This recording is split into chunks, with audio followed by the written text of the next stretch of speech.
দেশের বাড়ি কি আপনার প্রিয় খাবার কি?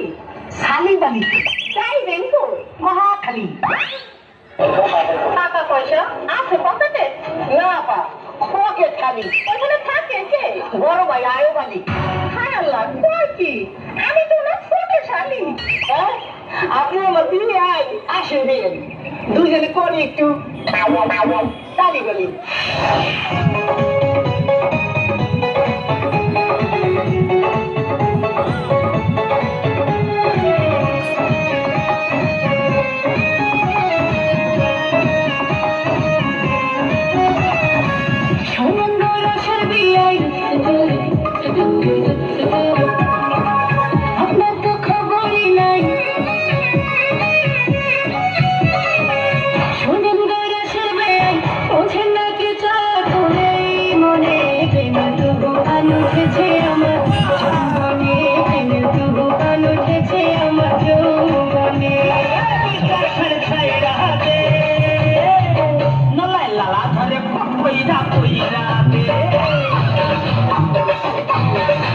la la la la la